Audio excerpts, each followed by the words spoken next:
Hey everybody, welcome to Backyard Blue. 2.0. Two brothers talking sports and whatever else comes our way. I'm brother number one by birth order anyway. That's me.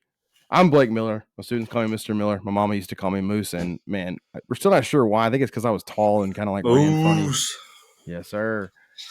On the other side of the screen is my brother from the same mother. Brother number two, the hunt dog, the hunt daddy, the head hunter. My daughter calls him Hump. Hump, what is going on in Freeburg, Illinois these days? We had a beautiful day, 60 degrees, sun shining. Didn't get to enjoy it, but it was a beautiful day. You had to do some work today? A lot. A Meetings, lot of working. driving around St. Louis. Same typical day, same old. Same places. Yeah. So today we're going to get into we're going to talk about the weekend that was in sports. We're going to share our highs and lows from the sports weekend. We'll get into that and what that means here in a little bit.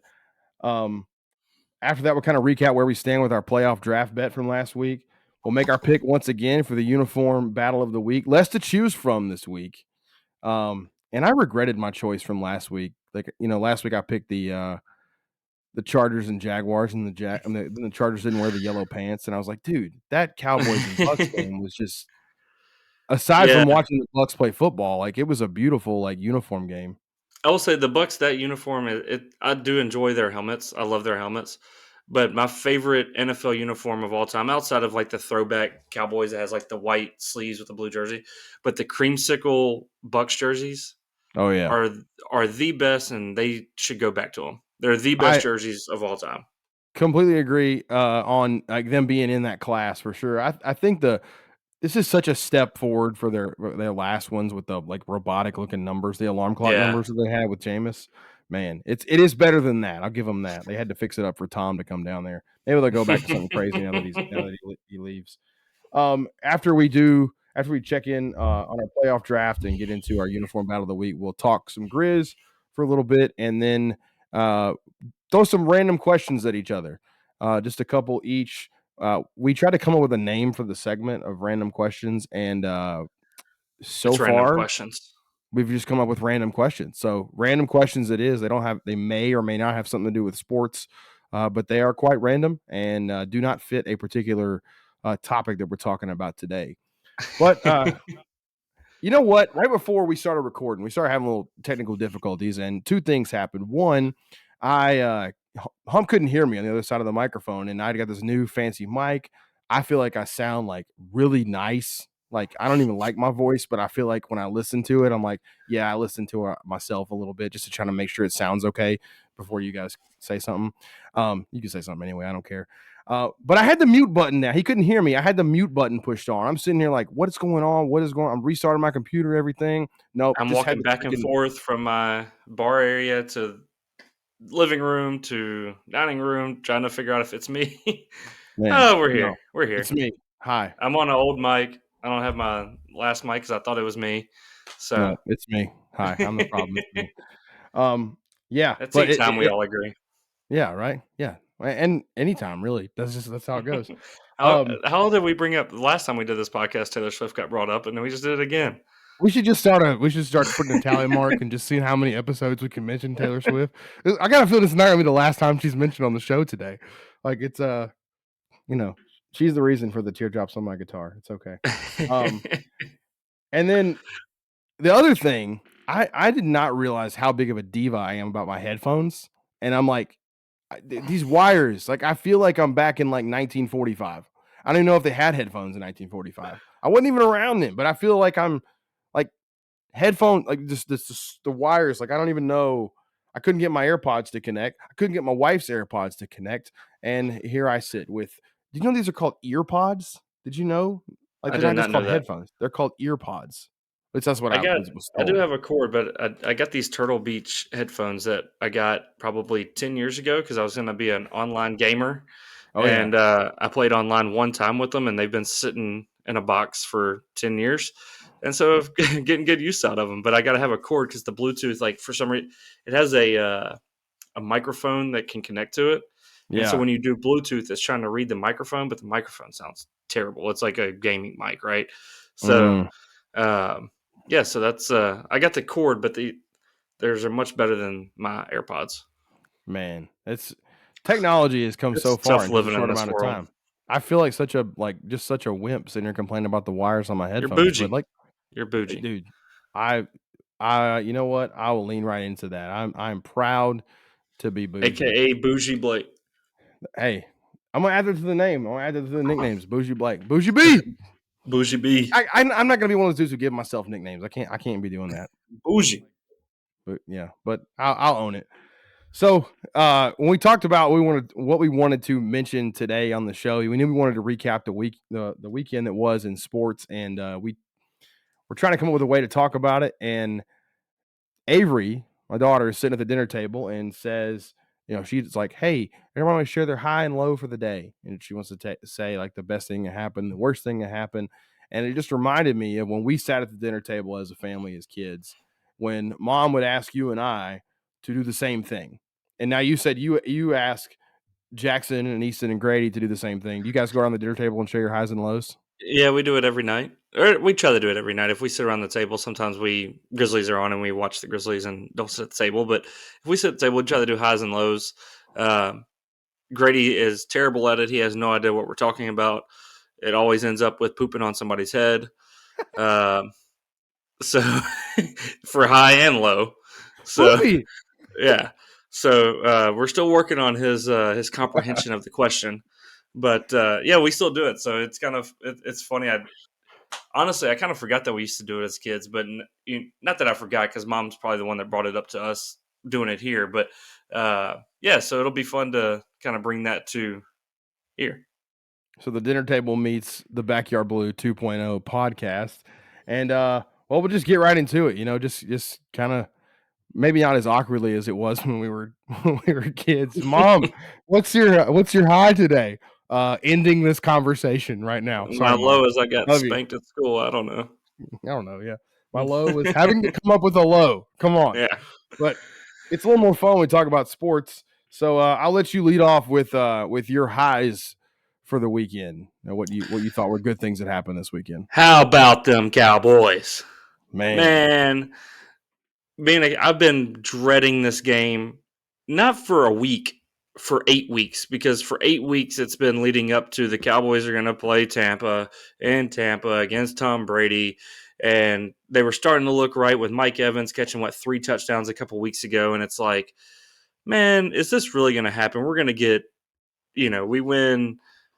We had a chance at the number 1 seed. We really did. We had a chance at the number 1 seed overall in Oh the yeah. NFC, and we're going to end up in the 5 seed and have to go to Tampa and get beat by Tom Brady because he's probably going to pull something out as the GOAT. He's just going to figure it out. And so I've been dreading this game literally for 8 weeks because it was setting up this way for a long time. And so to see Dak in the first 2 possessions, my God, were brutal. And to see Dak come out after that, and he didn't miss a throw after the second possession. And he played unbelievable outside of Maher just having the yips. Um, it was a great game. I still didn't think it was over till it was over, but it was fun. Speaking of feeling like you're in the 1945, my internet went out last night with like 4 minutes Man. left, so I'm watching it on the iPad, and they recover the onside kick, and or on my phone too. But so maybe not exactly 1945, maybe like 2012. Felt like I went back 10 years, but great game. We'll talk about what's going to happen next weekend later on, but just to get a playoff win, first time on the road in 30 years, being a Cowboys fan, I am 30 years old. I don't remember the Cowboys ever winning a Super Bowl, ever being good in the playoffs. So for us to get a win on the road almost felt like a Super Bowl last night. Like it was a blast. So that's my first high. My second high, I know the past couple of weeks for the Tigers has the Memphis Tiger basketball team has not gone to plan, but the Kendrick Davis game winner on Sunday against Temple, it probably should have never got to that point. They should have fouled the possession before, Right. but he is a dog. He is Man. awesome. Like he's one of the best college point guards that we've had. Like Jeremiah Martin is probably on that same level when he was here, but he is just so much fun to watch, and especially for his size. There's always something about like smaller guards and being able to get their shots off, and the way he dribbles. He's got every move in the book. If he was 3 inches taller, he'd be in the pros right now. But just that last second shot, and then the story came out that the play was supposed to go to DeAndre Williams, and he walked up to, was it Chandler? No, Jonathan Lawson, right before, and said, "Hey, throw me the ball." Like it, I'm taking this shot. Nobody else is. Like Yeah. if we're gonna make the tournament, possibly make a run in the tournament. If you have a star point guard, go back to Shabazz Napier or Kimball Walker at UConn. You don't have to have a great team in college basketball. You got to have a great point guard. So we have one. Hopefully they can right the ship a little bit. But those were my two highs: the last second shot, and then obviously them boys getting a road playoff win. I will say I did not get to watch the Kendrick Davis game winner. I read about it. I saw it on Sports Center later on, but I did watch that shellacking that Dallas put on Tampa, and I enjoyed it too. Like I'm not like you where you root against my favorite team. I actually root for your favorite team. But it was really it was pretty cool. Like I just to I see root it. against the D Rod, not against your team. Yeah, well, same difference, Uh, same same thing. But anyway, the Cowboys, man, they really put it on them. I was really impressed with that. If you hadn't written that down as one of your highs, I would have written it as mine. Just because I like Dak Prescott, and just kind of seeing what Dakota. I do. I've really liked him for a long time. I know you say they won't win a Super Bowl with him, and that may still be true. But just to get the monkey off your back, I know what that felt like as a Chiefs fan for a long time. Not even winning a playoff game. So I just getting that road playoff win under the belt feels pretty good, especially when you could do it against Brady. Maybe you send him packing somewhere else to Yeah. And Vegas. my one note about Dak, I do like Dak. Easton's got a Dak jersey. Like, I do like Dak as a person. I think he is a really good quarterback. Like, he wasn't supposed to be this. I think my resentment towards Dak, and it's not resentment. I still go back to his rookie year that if we would have played Romo, and I know we went 13-3 and he was good as a rookie, but our team was stacked. And I think if we would have played Romo that year, we would have won the Super Bowl. But everybody considered Dak like this phenom as a rookie, where it was really the team around him, and we had a lower ceiling with him as a quarterback. That's my only thing, and maybe I'm a Romo homer, and I love Tony Romo, but I still believe to this day we would have won the Super Bowl if he would have played that year. It's crazy. Like most people now just know him as an announcer, and like kind of somehow his career, his great career, is gonna like just fly under the radar. But I mean, he was so good back in the day. Like I He wasn't loved Mahomes watching him. level, but he played like Mahomes Like before it. Mahomes came around. I He mean, like it. he crawled so Mahomes could walk. Yeah, there you go. Hey, I appreciate it. Appreciate it, Tony. Well, my favorites, my highs for the weekend, I got three, and I'll be quick with them. The first one, I know everybody saw it. It was the most viral thing over the weekend. It happened on Saturday, which feels like 6 months ago, but was Ja's dunk, cocking that joker all the way back on Jalen Smith's head in Indiana. And man, that dunk, like I was kind of like halfway paying attention to the game, just like doing some other stuff, and all of a sudden you hear this boom, like this thunder, like it sounded like it. I was watching the game, but it was kind of becoming a blowout at that point. So I'm kind of it's in one ear and out the other, and like as soon as you heard it, you turned. So I actually didn't catch it live. I caught it on the replay. You hear Brevin going nuts, you hear Pete going nuts, and you hear the crowd going nuts. You heard the thunder, and it was crazy. But the things I actually did see during the quarter, were the block that he had, where he got like all the way up above the square to block the shot. Like that was just insane. And then he had this pass, this no look left-handed pass to Santi that was just ridiculous. Like on the fly, full speed, doesn't miss a beat. His third quarter against Indiana, I'm not sure how many points he ended up scoring, but like just the amount of highlights he can pull off in a quarter is what some people hope to do in a year. And it's not like just he's a highlight dude. Like, I mean, we've had There's highlight substance to guys in it. the past. There's so much substance to it. Like he is legitimately one of the best players in the NBA. We know that. But like on any given night, you're going to see something you never seen before or a better version of it than you've seen before. He's incredible, man. I Like, I was in Marion, Arkansas, in a Fairfield Inn, and so they don't have Bally Sports on TV. So I was going to pull up on my phone, but I looked at the score and I'm like, I don't really care about watching it. It's a blowout. And so getting the kids ready for bed, we're going duck hunting in the morning, so we got to be up early. So we're all in bed by like 7:45, 8 o'clock. And I get on Twitter and I see it and I was like, oh my God. Like I saw the block first and I'm like, he's eye level with the rim.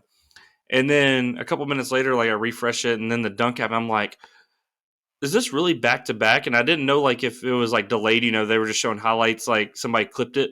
But it was really like I think like a minute and a half of game time or 2 minutes of game time that you have two of these just spectacular, like once in a year type plays for most people, and then it happened within 2 minutes of each other. Yeah. Like he's ridiculous.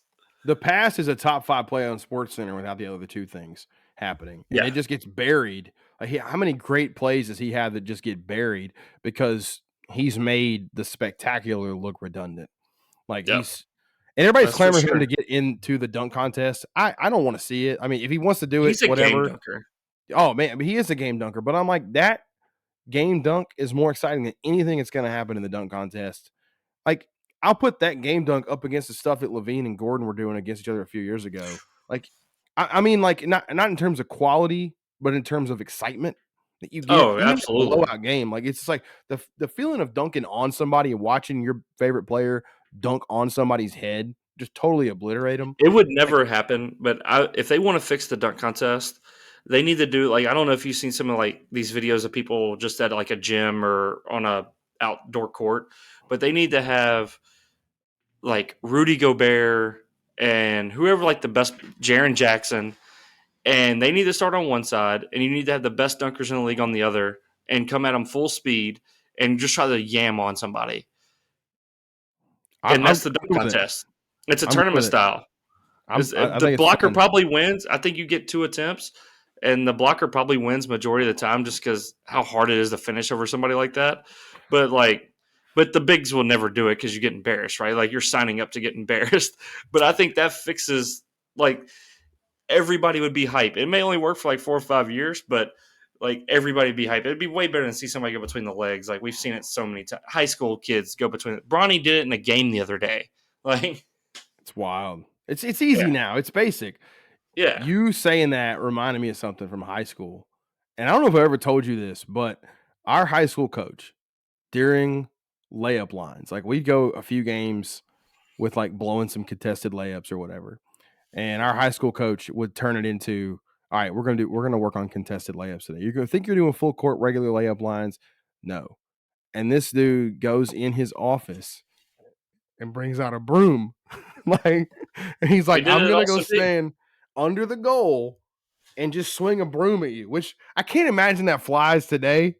Like in 2023, I can't imagine. Hey, what's he out for? He got a concussion from getting hit with a broom during practice. Like it's probably not going to Hey, fly. you know the blocking pads in football that you like put Yeah. your Oh arm through yeah. like this? So like I was a manager for also be basketball and my job was to go against the bigs. Like literally you would take that and you'd have another one in this hand and when the bigs would go up you would forearm shiver them and then come across the top and basically just hit them in the head with another pad. God, I bet they And that was hated their you. well, then it gets to the point they're like, well, you got pads, like we'll just go dip the shoulder. So I think I got the worst end of it in Yeah, most probably cases, later. but yeah, this the stuff to try to finish in traffic, like in drills. But anyway, yeah. So that's how you fix the dunk contest, though. Like, give me Ja versus Rudy Gobert. Rudy Man, Gobert as I want to keep seeing him just dunk on Pirtle all the time. You well, know, poor hey, or Pirtle. just give some guard a broom. Either way, whatever that Yeah. works too. Well, that'll be equally impressive. The other high, I got two more highs. I'll be pretty quick with these. The second one, I don't know how much needs to be said about this. We talk about it a little later on if we need to, but it's the Jacksonville Jaguars comeback again. Another Saturday thing that happened what feels like 6 months ago, but it was on Saturday. Jacksonville comes down from 27-0 to win that game, and I swear to you, when they got down 27-0, I looked at Anna and I said, now I'm trying to figure out in my head how this is going to end up being the close game. Because, like, the rule is the Chargers are going to charge her. That's just what they do. Like, I feel like you can always count on the Chargers and the Forever. Vikings to play close games. Like, it doesn't matter. Maybe even the Falcons, you could put them in there too. It's like it doesn't matter what the score is, but at the end of the game, it's going to be within a possession. Yep. It reminds me of like, on the video games, you could like put it on like that close play thing where the automatically like, try to keep the score close, like the difficulty will start rising and keep the game close. It reminds me of that, and I feel like the Chargers lower their like you start ability and getting the raise stuff the in other Mario team. Kart. Yeah, exactly. Yeah, I'm gonna get some blue shells. Well, Jacksonville got some blue shells, some bullet bills, them little crazy 8 things where you get all the different stuff. They had all of that. I mean, after Trevor Lawrence has then slipped on some banana peels in the first quarter, getting lots of like stars. he all over the banana peels, ran out of coins, was going the wrong way, in the water. What's the little dude on the cloud trying to pick him up? He couldn't even do it. Like it was done. And then all of a sudden, they're ready to go. He hulks up and has this great second half. Enough with the analogies, but what the heck is Brandon Staley doing? Like that guy, the offensive coordinator. I talked about it last week. I said there is something about that team that makes them not as good as they can be. There's going to be someone that comes along and unlocks them and unlocks Justin Herbert and unlocks the rest of that offense, but something is missing. Good luck finding the missing ingredient. I don't know if it's Brandon Staley's fault. I honestly, like, listen to that dude talk. I will follow him to the abyss just by listening to him talk. But as a coach, as a clock manager, like I roast Andy Reid all the time about how he manages the clock. He looks like the greatest coach in history compared to what Brandon Staley does.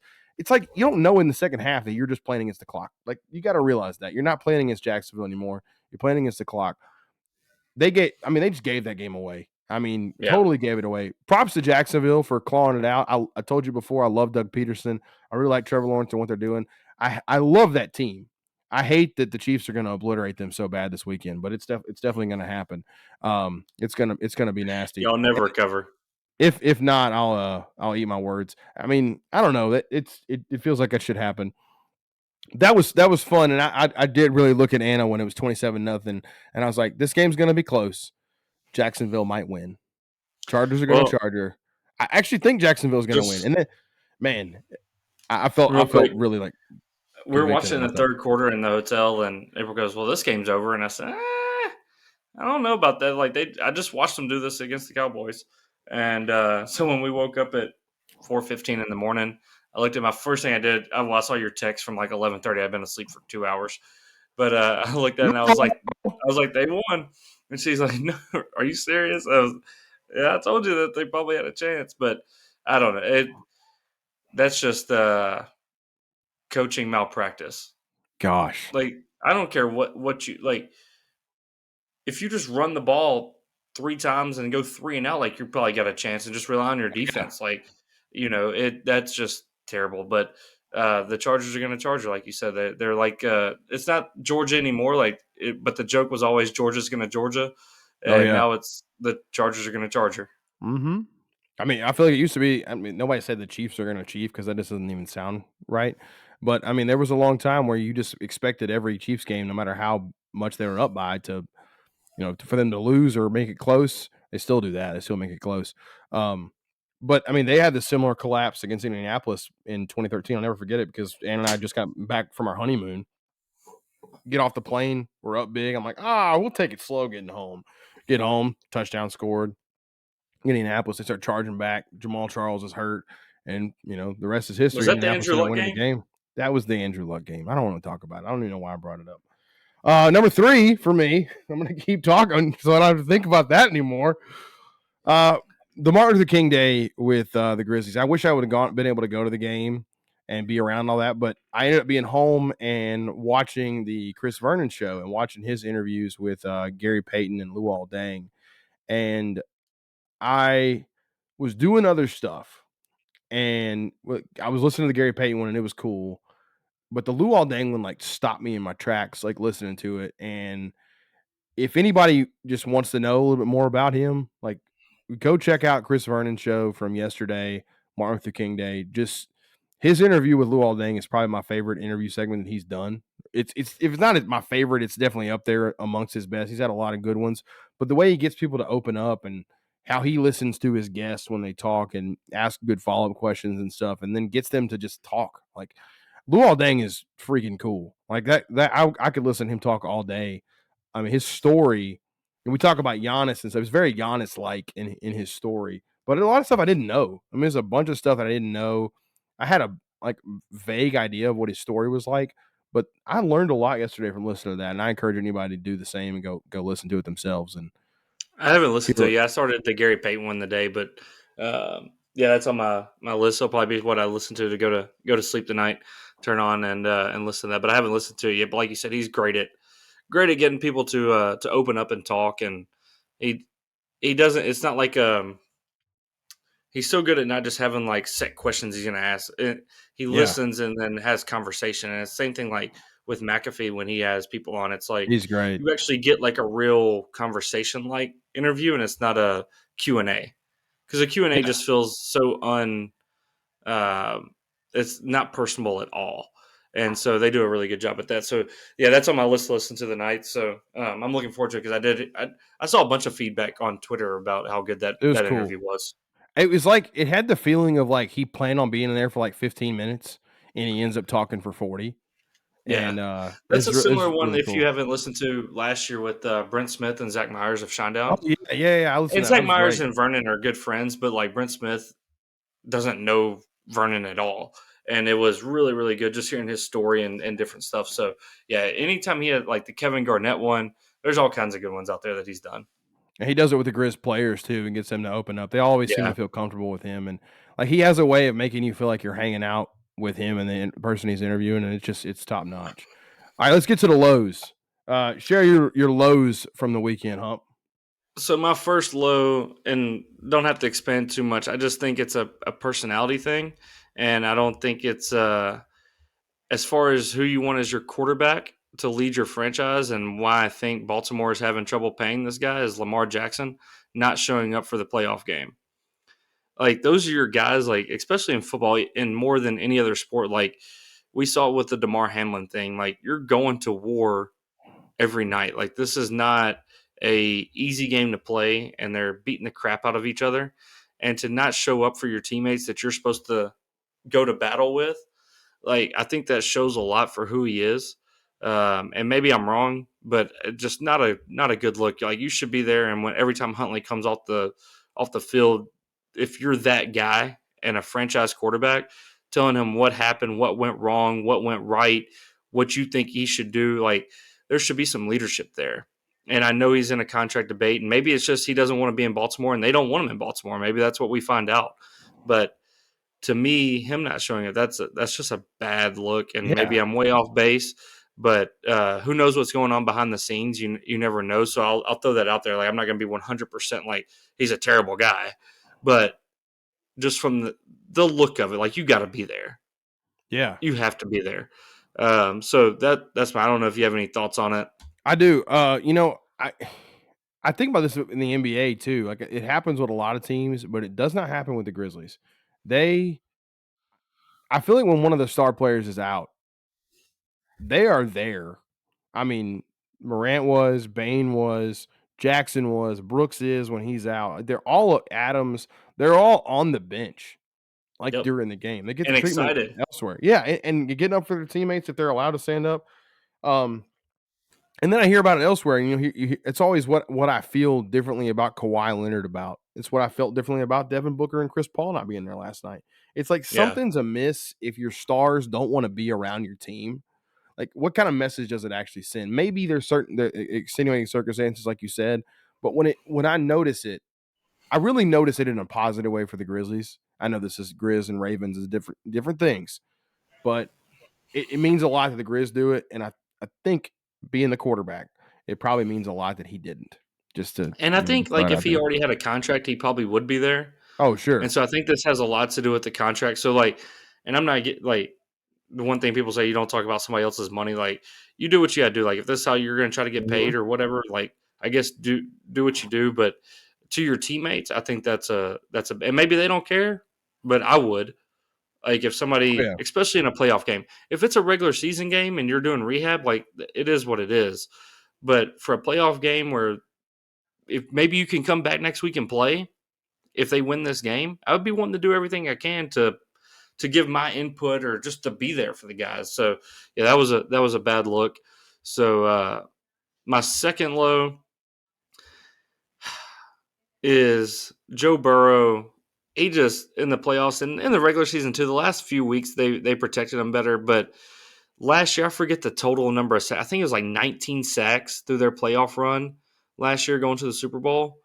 And then again this past game, he got sacked 4 times. I know they're missing some linemen, and I know in the offseason they tried to fix this this line and brought in some guys, but man, he's so good. He's so talented. I love the way he plays, and it just feels like one of those guys that, like an Andrew Luck situation. Andrew Luck should be the best quarterback in the NFL right now, playing for the Colts. Like if he was still there, he'd probably be. It'd be like 1A, 1B with Mahomes. Like he was that good. He was that dude. But he got hit so many times. He was Yeah. always hurt, never healthy. And I really hope that Burrow is not going down that path because I want to watch this dude for the next 10 to 15 years. And like his swagger and just the way he plays football is so fun to watch. But it just feels like, and even despite all that, like they still win, but it just feels like he's going to have a shorter career than he should if they don't get this line fixed. I agree with you. I do want to. I think it's worth pointing out they were down by the end of that game 3 starting linemen, and three of their best linemen. Honestly, I mean I know Ted Karras is probably the center is probably one of their best linemen, but like we saw this with Mahomes in the Super Bowl against Tampa a few years ago, and that whole playoff run, how he's just running for his life. And Burrow, I guess at least he has some experience doing that, so maybe they'll be okay. But I mean, it does stink. Maybe you got to get some depth. You got to work on getting the depth at the line. But it's so hard to have quality linemen as your 8th and 9th guys. When you lose linemen, it stinks. It happened with Minnesota this weekend. Like, No, I get it, but this isn't like a one game thing. This has been since he's come into the league. Like Mahomes had to do it for a playoff run.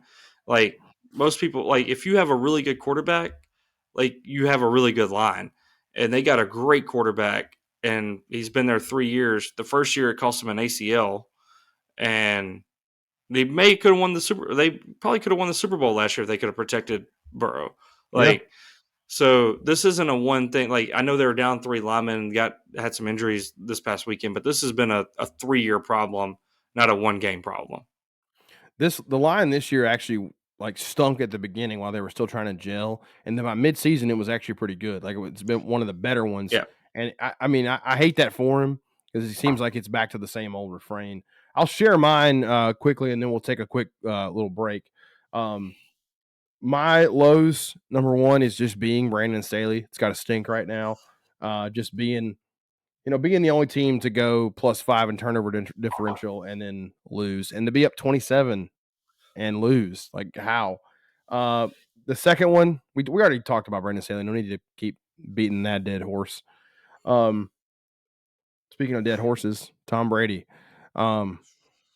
He looked like one yesterday. I know he had a bunch of yards, but I mean, they look like empty yards. It's like Aaron Aflalo putting up 30 points a game on the Magic. It is not. I mean, it wasn't great. He had to throw 66 passes to get 14 points. I mean, not pretty.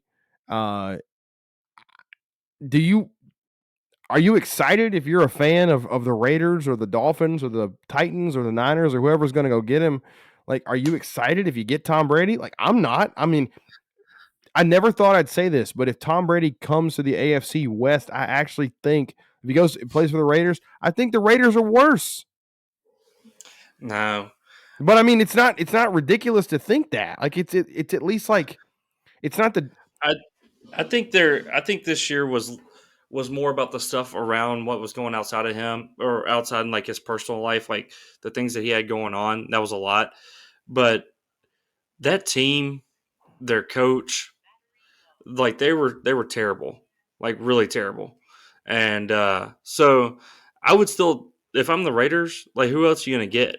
Like I would That's take true. him, and if you can at least kind of put together an offensive line, like I still think he can make a run. Like he's still the GOAT. I don't think he is what he was, like what he's been, but I think if you have enough weapons around him, like he's still a top half quarterback. Like he's not in the lower half of the league of quarterback. Oh yeah, top Like half for he's still sure. better than most quarterbacks you can go out and get. So like I would still be excited. He's still better than Derek Carr. But I mean, So to yeah, me, I'd still be excited. He's not Derek gonna make stupid Carr, mistakes, and he's gonna go back with Josh McDaniels, who he's been yeah, with forever. Like, I think that could work. Do they win a Super Bowl? Most likely not, but they probably still make the playoffs. He just made the playoffs with a trash team, and their division was trash. But I don't know. I still think he's coming back, like I agree 100% with coming that. back. I think so too. And who better? I think he should go to the Dolphins because who better than throw behind the line to than Tyreek Hill and Jalen Waddle? It's true. Yeah, just put them boys on the track and let them run. But with if he ends up going to the Raiders, like I'm just as a Chiefs fan, I'm not afraid. I'm not worried about it. Like I mean, it's whatever. Maybe you upgrade from the 18th best quarterback in Carr to the 13th best quarterback in Brady, which is probably the range where he falls right now, 13 to 15, something around there. But It's still Carr 2 has years moments ago where he won a he's Super better Bowl. than that. It's true. Oh, don't Yeah. remind me. Shut up. Like, come on. Like, But I mean, it's not that far removed, and he was still good it's last year. true. Like people It's forget true. that the Rams had one drive at the end of the game, or else they were going back to the NFC Championship game and probably going to the Super Bowl again. So, like, they're Football's about not more that. than one guy. Like it's just Yeah, it was a situation thing, like you mentioned, but it's still I hated if that was the end. I don't think it's the end. But I hate to see him go out like that, or at least end a chapter like that. I wanted him to lose, but I wanted him to like go down swinging and look like a good yeah. quarterback. And the last thing I'll mention before we take a break is John Harbaugh. I'm aggravated that he's not getting like a lot of heat for his terrible clock management at the end of that game and just the way he handled that game. They're going to mess with Huntley about the quarterback sneak, and that's ultimately the decisive blow in the game. But I feel like there should be more dumped on Harbaugh right now, and it feels like he's the guy. He's kind of like in the spot where Doug Peterson was a few years ago, where it's like, all right, you're the guy who could walk around here with his belly poking out and everything, like you own the place for a long time because you did, and you won us a Super Bowl, and that's great until it's not. And I feel like they've reached the point where what you expect from Baltimore is a slightly above 500 season and to barely make the playoffs or barely miss the playoffs. And if they barely make the playoffs, they're going to lose in the first round. Even with Lamar, I mean, it's just I think it's what you expect now. Nobody views them as a real contender. They're such a they're such a steep drop from the class of the AFC, which I still believe is Kansas City, Buffalo, Cincinnati. They're so far removed from that. Like I mean, really, Harbaugh deserves a chunk of the blame for that. He should be getting dumped on similar to what Brandon Staley is experiencing right now. He's got a resume. But I mean, the resume recently, if you took off the Super Bowl, I mean, which you can't, but the recent resume is not good. It's not good. Well, and I think they've completely changed their offense. They kind of went completely against the grain with Lamar. And if Lamar's not there, like there's no other team, maybe outside of Kansas City. You always have to have a great quarterback. But no other team, I don't think there's another team in the NFL, forget Kansas City, that has designed an offense that is completely revolved around one guy. Maybe Hurts with Philly. Maybe, but even still, like they have enough weapons on the outside that if you I agree. put like Minshew, like I think if you, Minshew, like he's not great, but if their offense wasn't designed the way it is and it was a standard like offense, Minshew wouldn't had the problems that he had when he came in. Like they would have been able to play That's well, fair. but because they run more with Jalen Hurts, like it's totally different. But I don't Maybe know. they're I the just next think closest that example. um, I think that Baltimore relies so much on Lamar that when he's out, it's a bigger weakness or a bigger glaring weakness than any other team. I can see that for sure. All right, let's take a quick break. We'll get back on in just a second. All right, we're back, and want to quickly check in on our playoff draft from last week. So we'll check the results of this weekend's games and see how we did with our teams. Hump's got a sad face right now. He's gonna owe me a 6-pack of beer. It looks like, but maybe not. He had two Still guys got on the my. Chiefs. I'm all He right. had two teams on my. Yeah, hey, you might be, and I'd willingly give a 6-pack for a Super Bowl. Happily make that trade every year. Honestly, so would you. I got the Cowboys, so maybe I'm good. What if it ends up Chiefs Cowboys? We got to have some like alternate arrangement for that, like some kind of buyout or something. I don't know. If it's Chiefs Cowboys, if the Cowboys win, if the Cowboys win, I bet you're not showing up to the podcast that Monday. And if the Chiefs win, I bet I'm not showing up for the podcast that Monday. Sure. So we just do a quick check in here. Jags Chargers. Hump had the Chargers. Blake had the Jags. I'm Blake, by the way. I had the Jags. So just so you know, 27-0. I was not sweating it. That's how you should feel. 49ers Seahawks. Hump, you had the Seahawks. I had the 49ers. I'm not worried about that one. Yeah, you knew you weren't getting that one. Maybe a lucky chance you could knock out the Niners, but although it did look a little rough there at the halftime. So yeah, that first half was kind of sweaty a little bit. Isn't that a word the kids use? That it's sweaty. That room is. I'm sweaty right now. Sorry, that's gonna set that laugh is gonna that cackle is gonna sound real great on the record. We have to go back and edit that one out. Anyway, Bills Dolphins. That game was entertaining for a while. Both of those teams were mine, so I was glad the Dolphins weren't the team. The Fighting Skylar Thompsons. I was glad they weren't the team to move on. Glad I got the Bills out of that one. Vikings Giants. You took the Vikings. I took the Giants right after.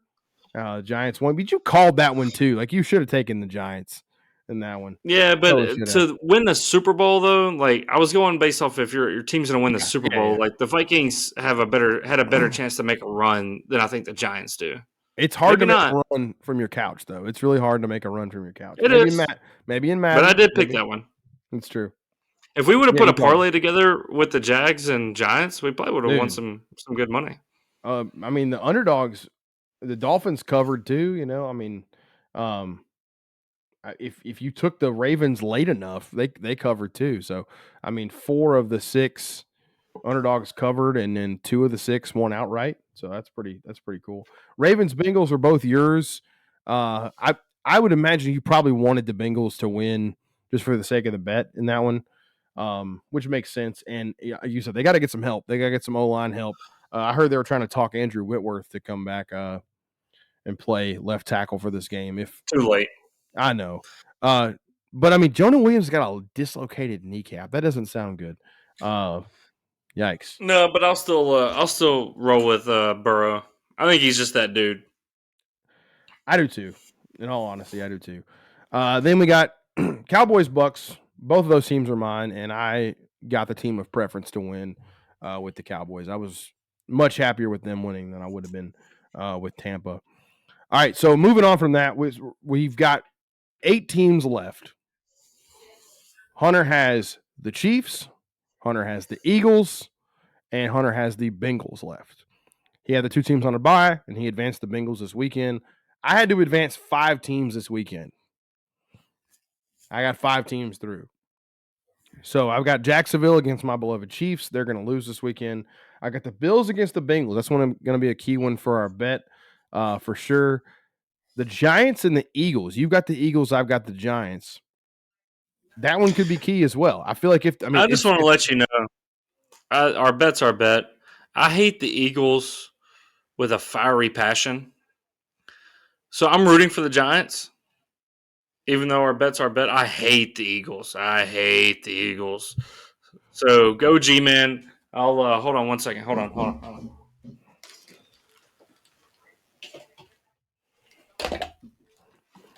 My favorite helmet of all time. Oh, yeah. Go Giants. I like that one. That one's nice. Good helmet. Good team. Good quarterback?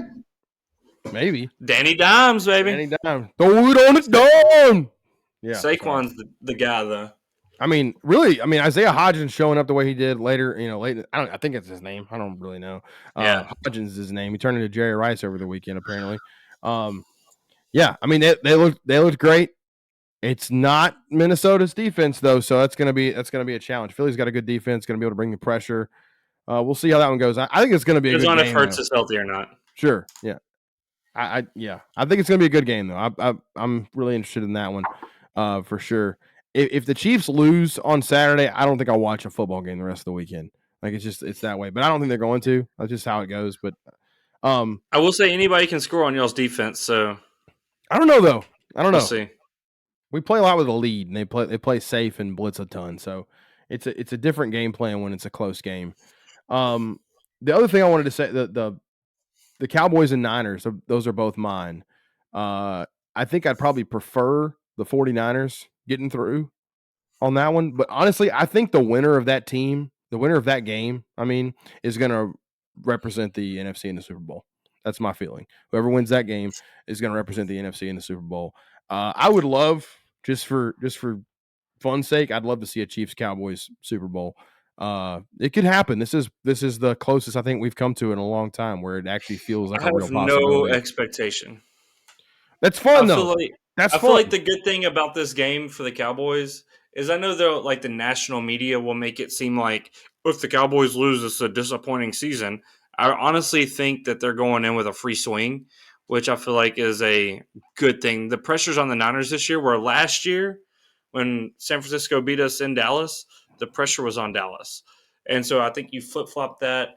And I think if you get a little bit of pressure on Purdy, pressure bust pipes, I think you might say, look, he's been great and it's a fun story, but he has not been pressured yet. And I do think we have the best defensive line in football. And the way Dan Quinn dials up blitz is like he's so good. I think if they can get some pressure, I think we got a real shot. But I'm not no real expectations. It's a free swing in my opinion. I mean, you might be right, but the Niners, they're pretty good. Yeah, I said it. You and 5,000 other people. Hey, join the club, man. You don't know what you're missing, buddy. Anyway, let's end right there on that note, whatever note that was. Maybe it was this note. Pretty good. Yeah. See, he doesn't claim That's me anymore. terrible. I agree. That's terrible. That's why we did it.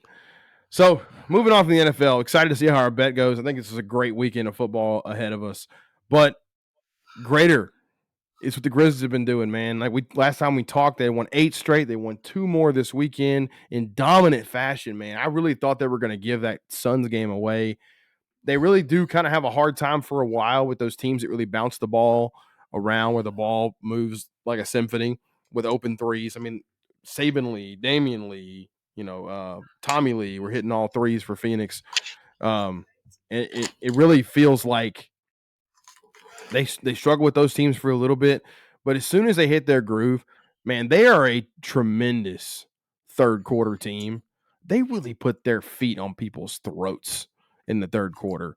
And I don't know if halftime adjustments are a real thing. The Mannings have made me like skeptical of that in every sport now with all that, but it's like reinforcing like what you have to do is to me the like what happens there, or you get a refresh of your rotations, that kind of stuff. Maybe it's that. And they are amazing in the third quarter, and it's just been a constant refrain in all these wins where they may be playing with their food in the first half and they come out and just bury teams in the third quarter. It's really impressive.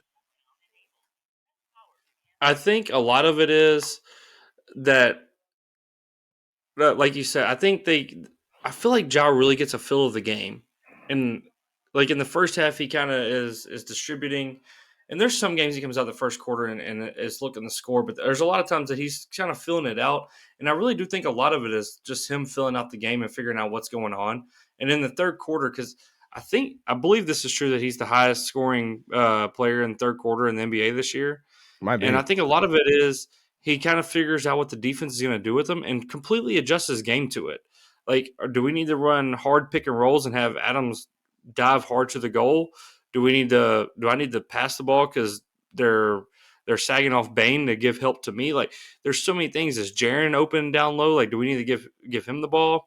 Like, there's just I feel like he figures out the game and really dissects the defense. And when they come out in the third quarter, it is just like he knows exactly what he wants to do, and he's going to do it, and you can't stop him. Yeah. This team, more so than last year, reminds me so much. Was it 14-15 Warriors or 15-16, where it was like the third quarter, the wave came and they buried people? Yeah. Oh, yeah. It is the same exact thing. It's not in the same way because Golden State was we're going to hit 9 threes in a quarter and just bury you. It's a totally different way, but it's similar just in the fact that it's third quarter. We come out, we know exactly what we want to do. We're going to put our foot on your throat, and the game's over. Like, that's it. You can't do anything about it. And I want to see it against better competition. The competition has been lesser over the past 10 games. It started off with Toronto and New Orleans and Sacramento. So you had some good teams to start off, but the teams have been lesser the last 5 or 6 games. But I don't think it really matters. I think they're just really good, and they just do what they have to do against whoever they're playing. Whoever they're gonna go against, they're gonna bury. And man, I was looking at the schedule. I don't see why. Obviously, you can get called at any time, but they could rattle off 15, 16, 17 in a row with the schedule coming up. It's possible. It's definitely at Although least a they got to possible. go on the road, and we haven't been a good road team, but hopefully we figure that out. We have Cleveland next, and then Then you start a West Coast trip. It's like West Coast L.A., Lakers. Sacramento, Golden State. Yeah, I know you end with Minnesota, but it's going to be a tough road trip. But man, if I feel like sometimes those long road trips, they don't need to come together, but there's something about going on that long road trip that like really gels you again. And hopefully that happens where they can kind of get their road woes figured out. And if they could go 4-1, or I think that's a 5-game road trip, 4-1 or something like that, be a heck of a road trip. yeah, it really would be. I looked up on StatMuse trying to see to check the third quarter scoring stuff. Morant ranks 5th in the NBA in third quarter scoring at 9.5 per game. Durant's also at 9.5, so I guess they're tied for 4th. Can you name the 3 guys ahead of them in third quarter scoring? Take a guess. Giannis, No. Luka.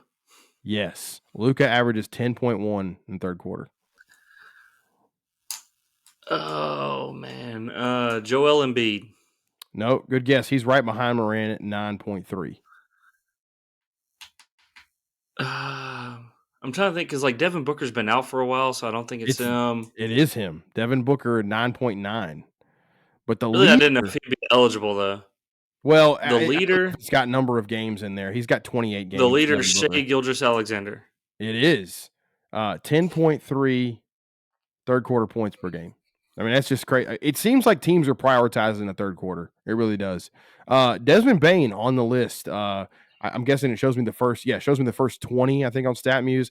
Desmond Bane averages 7.3 per third quarter. So they really look to those two in the third. I mean, if he's scoring 7.3 and Morant scoring 9.5, I mean, 16.8. That's about. I mean, half-ish of their points in the third quarter. They really feed those guys in the third, which is, I mean, you see it in the NBA where everybody's having their best players take more shots, and I'm hoping that continues to happen here with us, with Morant, with Bane, and getting Jaron shot attempts up. That's the only complaint I have with Jaron right now. Speaking of Jaron, I got some notes on him. Some interesting things. So I looked up plus minus. I'm always interested in Jaron's like on off numbers. I think that tells a pretty interesting story. So I looked up plus minus since December 29th, which was the day that this Grizzlies win streak started. They beat Toronto on the road, and that's when the whole thing started. Since then, the Grizzlies are flooded the top of the charts in total plus minus. But Kentavious Caldwell-Pope is number 1. Plus 119 with him on the court since December 29th. But Jaren is second at plus 118. So in that 10-game stretch, his average plus minus is 11.8 per game. And some of that can be noisy because you see a lot of Grizzlies players, and that's just really because they're just kicking the mess out of everybody that they play. Mm-hmm. But I went a step further to try to find some different things with Jaren. And I don't know if you're familiar with offensive rating and defensive rating and what those stats are. It's like basically how many points you would score per 100 possessions. So the NBA has its like highest offensive, like average offensive rating ever since they started recording these numbers in the 70s. They started like referencing these numbers in the 70s. And this year's average offensive rating, which would also be the average defensive rating, is 113.9. The average offensive rating with Jaren on the court for the Grizzlies is 122. The average defensive rating with him on the court is 102. So with him on the court, they're 9 points better than average offensively. With him off the court, they're 10 points better defensively. So it's really it's wild to think about the impact that he has. And I got kind of ticked off the other day. I was listening to Zach Lowe. I was listening to his podcast, and I always like Zach Lowe. I respect what he has to say. Um, and Bill Simmons was on with him too. And they both like immediately ruled out Jaren as an all-star because he hadn't played enough minutes. And they were just immediately saying it's because of injury and foul trouble. And I'm like, wait, hold on. It's because he doesn't play fourth quarters because they're kicking the mess out of everybody. He doesn't It's have the to play same. the last 8 minutes of the game. It's the same thing with Steph, Draymond, and Clay in that same year I was talking about. They never played the fourth quarter, and I guarantee if you go the either per 36 possessions or per 100, which is what everybody goes to because it puts everybody on an even playing field in the league, right? Like Yeah. it puts everybody there. Ja, Bane, and Jaren, and honestly, Steven Adams, but he Yeah. won't get it because it's not flashy. But those three should be all stars. If Draymond, Steph, and Clay in that year were all stars, so should these three. But they won't be. It'll only be Ja, and the excuse will be Jaren fouls out too much, which he has fouled less this year than any other year since he's been in the league, maybe except for his rookie year, and that's just because I don't think he had the minutes anyways. I don't know for sure, but I'm assuming this year's the least amount of fouls he's had per game since he's been in the league. And Bane missed too many games. Like that's what they'll use. They missed too many games. But to Yeah. me, like I've heard that. I was watching NBA today earlier today, and it was the same thing. Zach Lowe brought it up. They're great, but Jaren Jackson this year he's got to learn not to foul. And maybe in the playoffs it'll be true that he can't stay on the court. But for right now, that's not an issue this year. He's just not playing because they're destroying everybody. He'd have 7 more minutes a game if they were playing competitive games, but they just beat everybody in 3 quarters and pack it up for the night. I They don't think even we've have had to less play than fourth. I think we've had less than 12 or 15 games that have been crunch time games, which means It's nuts. what's it like a 2-possession or 3-possession game with less than 5 minutes left? 5 yeah, I think it's 5 points with 5 minutes or 2 yeah, something like that. Yeah, like it's just stupid like how good they've been this year, and to use that against them is total BS. Use their per 36, use their per if and maybe the coaches will put them in like if because it is like the starters or fan vote, and then after that is like coaches vote or something like that or player vote for the remaining. So maybe he'll get in that way, but I would assume Ja's the only all-star this year. The media just gets behind sometimes, like the basketball media especially. They're the worst. Like I mean, in my opinion, of the 3 big sports, baseball, basketball, and football, I think the basketball media is the absolute worst in terms of like this particular thing. Or there's a narrative, and then everyone rides that narrative. It's like Time out. Baseball media is the worst. You think so? Just strictly the fact of the Hall of Fame stuff. Well, okay. Baseball media is the worst. That's not. I know what you're saying, but like, baseball's in its own category over here. Then baseball media is the worst. I mean, in terms of let's break it down. Let's just say awards, like in-season awards. I honestly think that baseball media votes fairly for in-season awards, like for regular season awards. Get with that. The NBA is the worst because it's a popularity vote. I should have couched it in more specific with that. But it just tends to be like, hey, this is what Zach Lowe thinks, and we can't like deviate from what Zach Lowe thinks because he's the head of the media. I like Zach Lowe. I agree with it's just groupthink, and it's groupthink. I kind of pride myself as being someone who doesn't just follow along with it. We're all victims of it at some point. We always end up kind of like just jumping in and following along because we're reading opinions from people that we trust. It just happens. But it feels like the entire media makes up this whole entire voting population, and they all think the same. How is that possible? I don't know. It's groupthink. It's like the NBA draft, like the mock draft stuff. It's like how does every media person have the same exact mock draft? Exactly. Because they don't do any research, or they don't not do any, but they do little. They don't know the 30th best player in the draft, so they just go, oh well, here's what Sam Vecini does, and here's what Zach Lowe put, and here's what Gary Parrish put, and here's what this guy put, and we'll all just come up with the same top 25, and that's what it'll be. And we sit and listen to all of it, so maybe that makes us worse. I don't know. Every year, the Grizzlies reach for a prospect, and that's the dumbest pick they could have made, and they could have gotten him in the early second round. But they don't group think. They go and do what they do, and they take the best player that they think is available on the board. You remember when they drafted Jaron? I know that wasn't Kleiman that drafted Jaron, but when they drafted Jaron, it was like you should have taken Trae Young. I maybe saw it then, but like right now, would you rather have Jaron or would you rather have Trae Young? Assuming you don't have Ja, I'd rather have Jaron. I wasn't expecting this to bring up Trae, but I did see a stat today. There's been 35 players that have shot 250 or more threes so far this season. Mm-hmm. Do you know where Trae Young ranks as far as field or 3-point field goal percentage of those 35 this year? This is supposed to be the next Steph Curry and the next great 3-point shooter. Do you know where he ranks? I would just guess between 30 and 35. So yeah, it's like 32 or 33 out of 35. That's insane. I mean, but I'm not surprised. There was only two guys. So he was 33 because there was only two guys behind him, and I forget exactly who the two were. It'll come to me here in a minute. But I'm like, this was supposed to be the next. He's shooting 32.5% from three this year. That's crazy.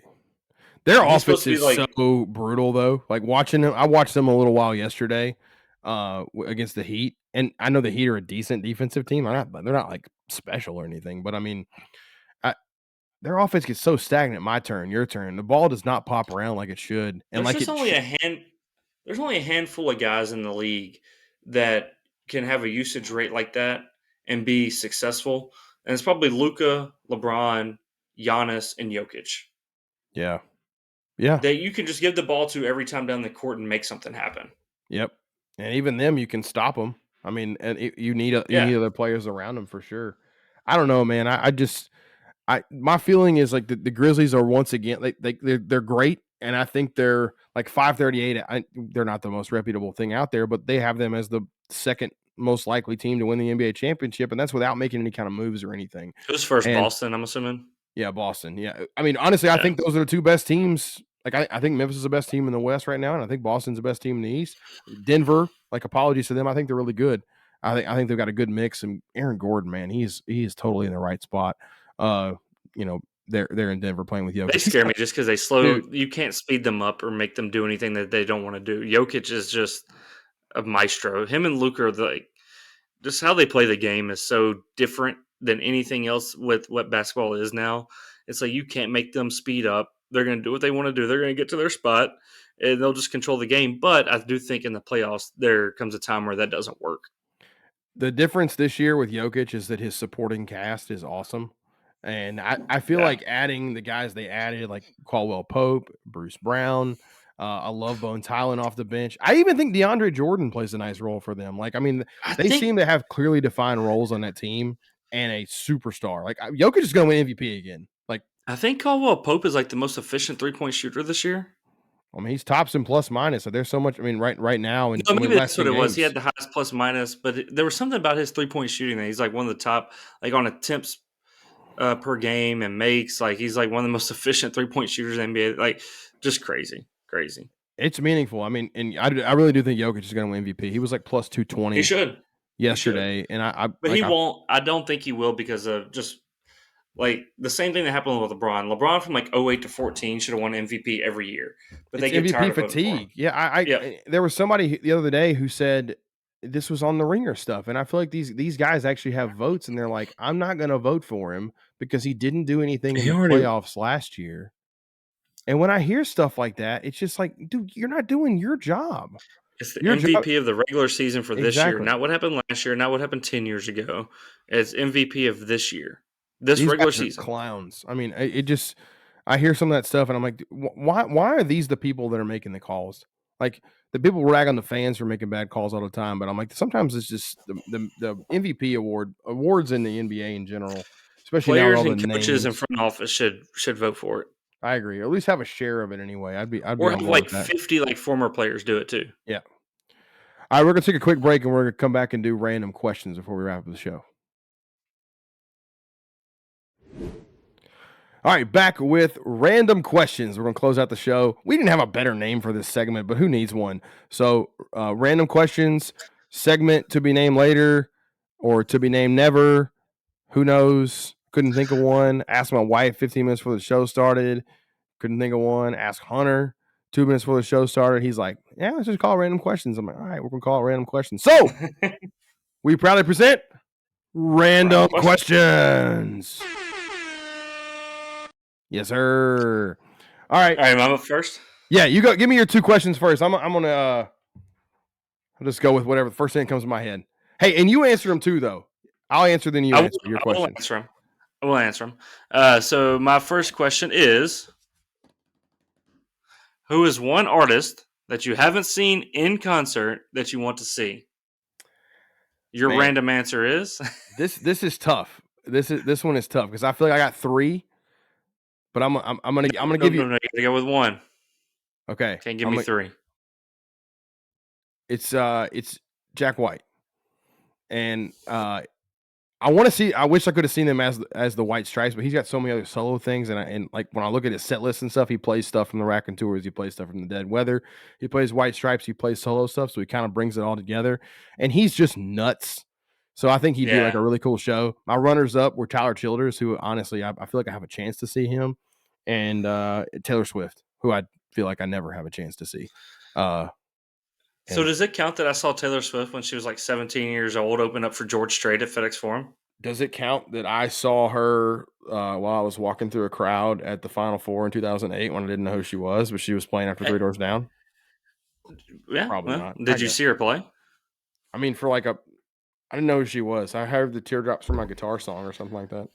So just real quick. So she was out at the lobby of FedEx Forum, like when you walk up the stairs, like right there in the front where they set up like souvenirs and things like that for concerts or whatever, like merchandise, sitting there signing autographs.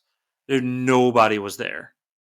Man. And I was like, I should have gone and got one just to like get it. And hopefully one day, like she turns it, even autograph on like a t-shirt, I probably could sell now and make money on, but a napkin. Like nobody knew her. She opened up for George Strait. Mom and I saw her and it was like, oh, cool. The Tim McGraw song was like the only thing that anybody, like the only thing she had out. So mine would be, it was between 2, but it'd be Michael Hardy. Okay. Because he's very he's got a lot of rock, country, and I like the early 2000s rock, and he does a lot of like that type of music. And I probably will see him this summer. He's opening up for Morgan Wallen, which would be my other one. So those are, but Hardy was my first, and then the other one was Zach Bryan. He'd be up there for me too. But I don't know how great his shows would be. Like I think that'd be great because you know every word, and he's just going to get up there and play, right? But there is something to that too. That's kind of like Tyler Childers. Like you just get up there and you want to hear good music. But I think like Hardy puts on a show, like it's a production. Yeah. So I think that's the reason for my answer. All right. My second question: if you had to watch reruns of one television show every night for 1 year, what would it be? This is a tough question. This is a random question. This is a tough question. You can still watch your sports or whatever, but you have to watch like a couple episodes a night, every night. If I'm thinking about it, I feel like it's got to be a comedy. I don't feel like I can get to like a serious show over and over again. No. I don't think I can do documentary. I mean, 30 for 30 would be cool, but like I don't think I can like watch hour episodes. I used to. Once you get to like the 30 of them, you're like everything. Yeah, I mean, 30 for 30 stops at 30. Ain't no 31. It's got to be a comedy. So I think my favorite comedy is probably The Office. I used to actually do this with How I Met Your Mother back in the day when we used to have like DVDs and stuff. When people actually had discs, our kids are not going to understand any of this stuff, man. Like, what is a DVD? Like, no clue. No clue. MP3s. They get pissed off when commercials come on YouTube, and they're like, you can skip them in 5 seconds. It's insane. Skip ad now. Yeah. Come on. I want to watch it. Yeah, I would go The Office. Parks and Rec would be close behind. Ted Lasso is up there. I know you haven't watched that one, but it's one it's only 2 seasons of it, so I need some more. But yeah, I go The Office. It's pretty easy for me. The Office. What about you? So mine would be, because I've done this for like 10 years now as Friends. Like that's I can turn it on at any time. It plays on in the background. I can like, I think for some people it'd be Seinfeld, like very similar. Yeah. It's got to be something that's got enough seasons, right? Yeah. And enough episodes. Like Friends, you could watch 2 episodes a night for 4 months. Like, it'd Oh be yeah. forever before you finished it. So that would be mine. Yeah, another one would be, and probably because mom and dad did this forever, was How I Met, or not How, Everybody Loves Raymond. Oh yeah, that dude every day. Yeah. Every day. Like how do y'all watch the same thing every night? Like Another literally runner-up with every me, night. because I did this as a kid, would be Sanford and Sons. That's still one of my all-time favorites, is Sanford and Really? Sons. I Second, lived yeah. with you forever. I did not know that. Like It came on channel 30 at 10 o'clock every night, and that's what I watched. Mama's Family came on Fox 13. I used to watch Yeah, that. Mama's Family used to come on all the time. That 70s Another one, show. We were a lot back there's in the a day. few of them though, like Family Guy, The Simpsons, like Yeah, we watched some Family Guy, didn't we? South Park, like all those. Like I could probably do, but Friends is like at least has a little bit of a story to it, so that would be mine. Yeah, I feel like you rewatch Friends enough, like you get the feelings every time. I used to get that with How I Met Your Mother back in the day. I mean, that you feel the vibes from it and stuff, which is Yeah, fun. That's a good question. You know what? I didn't know. I thought of while you were talking was Big Bang Theory. I think I've done that a couple yeah, times. Where like there's 11 seasons of it. I think where it's like it's not my favorite, but it's one you can kind of watch and do other stuff in the yeah, background, kind of forget it's on. And there's yep, so many of it. absolutely. So it would be in the conversation. It wouldn't be my final pick, but in the conversation. All right. Which here's my two. First one, which athlete do you think would make the best pro wrestler? And I'm gonna couch it. I'm gonna say you cannot pick MMA fighters or boxers. Or That's fine. you can't pick like Logan Paul. Like I got mine. all right, go for it. Draymond Green. Draymond Green. Oh man, that's a good one. I like that. That's easy. I That's like easy. that. Draymond Green. He can talk. He's got like he would be an unbelievable heel. Oh Like man. unbelievable. He already Yeah, is Draymond one. Green. Yeah, Draymond Green. That would be easy. I thought for the longest time Rob Gronkowski, and then he tried to do it and he was terrible. Oh, So yeah, Draymond clumsy. Green. He was clumsy. Yeah. Like Ja talks enough. Could he do it? I don't know. He's Hey, not a great. funny thing about Ja is, we got the WWE 2K22 or whatever the newest one is, and you can do like download a creator wrestler, and we have Mhm. John Morant on there. So Jackson used to play with Ja on there all the time. And then whoever created him did the Shotzi Blackheart like entrance. So Oh my gosh. he's riding a tank, but then he does all this like girly like walking Oh my stuff. gosh. It's hilarious. Hey, get him hitting the gritty. I was pulling up in the neighborhood today, and there's a kid walking with his mom, and they're all walking, and the kid's like doing the gritty while he's walking. Jackson Easton try to Everywhere. do it every day. Hate it. I hate it was fun last year. Now it's old. It looks like Mike Gesicki doing the gritty is what Yeah, Jackson Easton look like. that's about right. All right, so what's yours? I kind of think Anthony Edwards would be great at it. Yeah, He's that's a kind good of one. got that personality, and he's big. That's not a good reason, but like I mean, he's like he'll talk. Like that dude will talk. Yeah, And I think he's athletic enough to be like to do some cool moves and stuff if you actually taught him. And he's funny. Like he's legitimately funny. Travis and or Jason Kelsey could do it too. Their podcast is great, man. And they're it's really good. It's really they're good. so funny. They could Another do, I one, don't know how awkward they are, but that would be pretty good. I'll go just Edwards because though. he actually loves wrestling is George Kittle. And Oh yeah, I didn't think about him. He'd be good. I actually think he'll do it after he's done playing football. He'd be great. He'd be awesome at it. Yeah. All right, last one. I don't know if this one's as fun, but which active NBA player do you think would make a great future coach? I really haven't looked at these at all. This one's hard. I didn't know what your questions were. I didn't have an answer when I wrote it down. Probably a couple years ago, I would have said Chris Paul, but I feel like there's something about like his team's just blowing up after a couple years of him Yeah. being there Yeah. that's pretty weird. Man, the obvious one, but the obvious one's LeBron because I think his IQ's so good, like well beyond anybody else's in the NBA. But I think he would get frustrated that people couldn't do what he wanted them to do. Yeah. Kind of like the Penny thing at Memphis. Like I think that's a real thing with Penny at Memphis. Like they can't do what he wants them to do, and so he gets frustrated by it. Man, that's a tough one.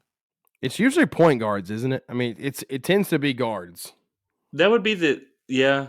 But man, the point guard position's changed so much over the like. It's not like the go out and pass the ball and make like run play. You know what I mean? Like Yeah. they're more athletic, like scoring guards now.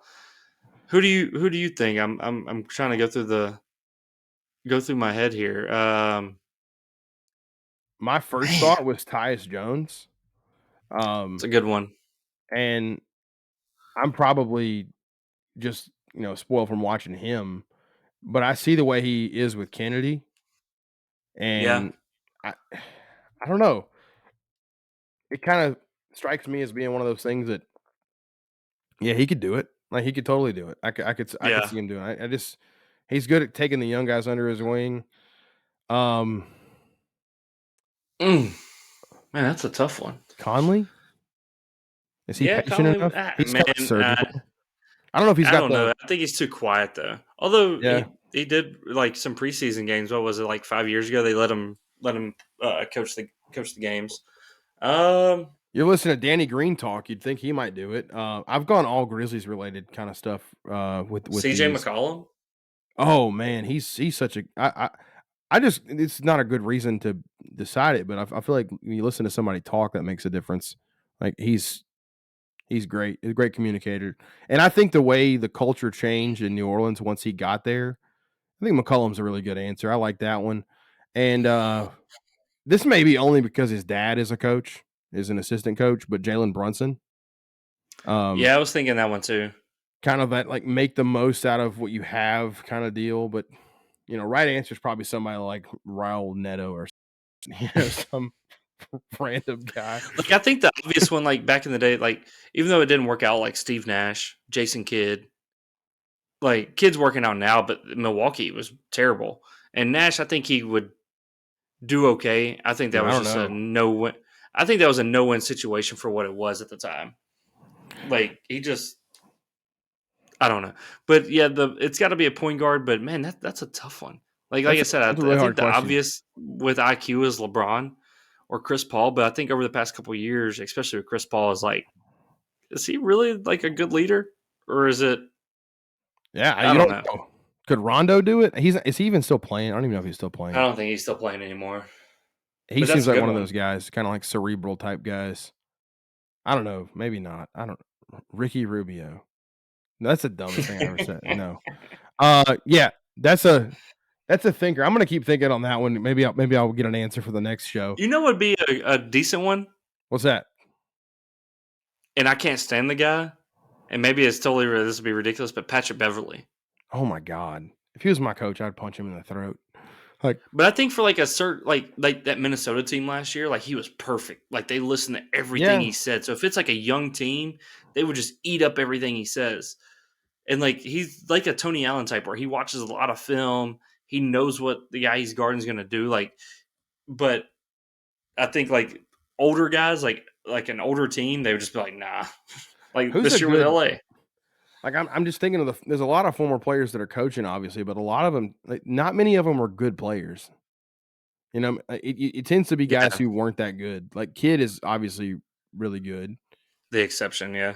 but, like, Darvin Ham, he was known for his dunks and nothing else. He never really played, and, I mean, it's a lot of guys, like, of that ilk who, maybe you played a little, but, like, your best coaches are dudes who didn't even play in the NBA. Taylor Jenkins, um, Ooh, you know who might be a good one? Spoelstra Udonis Haslam. man, dude, I would lo That's I would basically what he's he's not basically been an coaching. assistant coach for 4 or 5 years now. Okay, let me make it clear. Like, would you a coach in the NBA, not the Big 3? He'd be a really good Big 3 coach. Yeah. But I think like there's something for like if somebody they're just keeping him around for culture, like It's there's a true. reason. That You stuff know what I matters mean? too. I mean, culture matters. So Yeah. we get somebody that buys in like that. Yeah, it matters. And with as many assistants, like, I mean, all them quarter zip crew that they have now, like, you probably don't have to be an amazing coach if you have enough people around you who know what they're doing. It's like Uh, Damon Stoudemire, like who would have thought like you know what I mean? There's all kinds of guys that get into it. yeah. I'll say Jalen Brunson's So my final answer. I don't know why, but seems like a kind of guy who I'll would end up just being a good my coach later. final answer would be like it'd be LeBron. I like it. I like it. I'd play for him. I'd play for him. All right. We always talk about having shows go, 30, 45 minutes. And here we are at an hour and 20 minutes. It's always good talking to you. Love doing this. Anything you want to say before we get out of here? No, well, I guess we didn't really do a preview for the games this weekend, but I will be in Memphis this weekend for unfortunate reasons, but I'll be there. So maybe we could do like a quick one Friday night because not that you know this already, or you probably don't know this, but I'm staying at your house this weekend. So, okay. We'll put the air mattress in the background. So maybe we could do our first one together in the same house. That'll work. I'm good with it. Yeah, we'll test it out a little before. Quick 20-minute preview of the playoffs or the divisional round. End up being 45, probably. That's how it goes. We can knock it out quick. That's what she said. All right. Peace and love. Let's get out of here. Deuces. As I tell Grady, peace out, Girl Scout. He says, peace out, Squirrel Scout. I like it. Squirrel Scout. Peace out, Squirrel Scouts. Thanks for listening, everyone.